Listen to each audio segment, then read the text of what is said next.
Hello दोस्तों, नमस्ते, प्रणाम। मैं हूं अर्चना, स्वागत करती हूँ सीमा नाच गीत के चैनल पे। आप सभी का एक बहुत ही प्यारा कहरौआ नाच गीत लेके आए हैं। कहरौआ चुटकुला नाच गीत है फ्रेंड। कैसे लगेगा आपको कमेंट बॉक्स में बताइएगा। हम लोग इस समय प्रयागराज में मौजूद हैं। प्रयागराज और का कहिया थे का इलाहाबाद।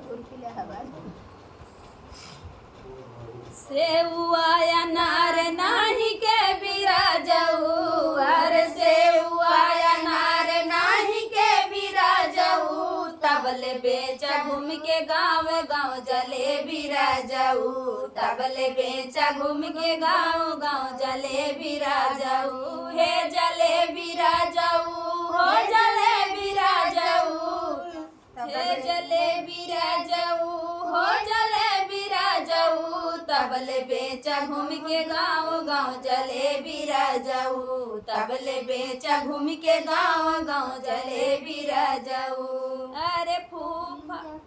अरे फूका पड़े गाँव के घुमाई धानिया, अरे फूका पड़े गाँव के घुमाई धानिया, हमसे होई नाही गाँव के कमाई धानिया, हमसे होई नाही गाँव के कमाई धानिया, हे कमाई धानिया, हे कमाई धानिया, हमसे होई नाही गाँव के कमाई धानिया, हमसे होई नाही गाँव के कमाई धानिया।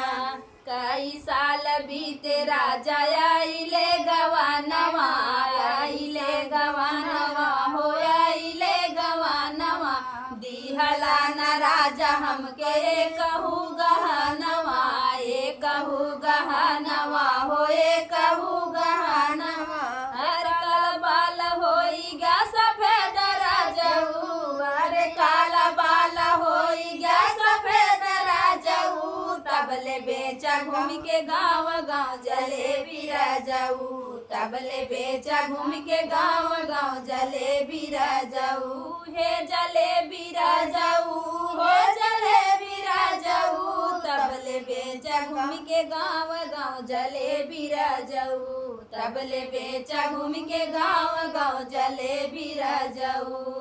जाए दान रानी हमके बम्बई शहर में, जाए दान हमके बम्बई शहर में, पैसा दे बाई किन लाऊ, पैसा दे बाई किन के लाऊ बैठ घर में, पैसा दे बाई किन के लाऊ बैठ घर में, दुखवा तोहार ना सहाय धानिया, यारे दुखवा तोहार ना सहाय धानिया, हमसे होई नाही गाँव के कमाई धानिया, हमसे होई नाही गाँव के कमाई धानिया, हे कमाई धानिया, हो कमाई धानिया, हमसे होई नाही गाँव के कमाई धानिया, हमसे होई नाही गाँव के कमाई धानिया।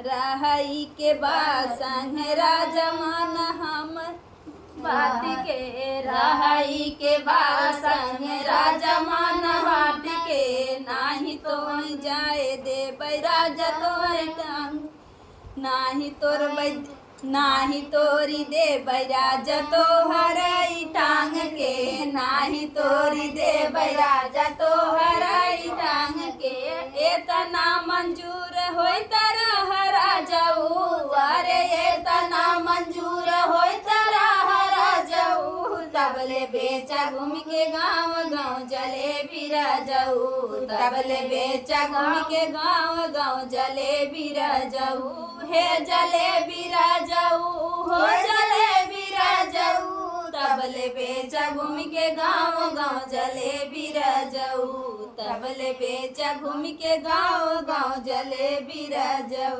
अरे सेउआ नार नाही के बिराजऊ, तबले बेचा घूम के गाँव गाँव जलेबी राजऊ, तबले बेचा घूम के गाँव गाँव जलेबी राजऊ। तो फिर था चुटकुला कहरौआ नाच गीत। फिर कैसे लगा कमेंट बॉक्स में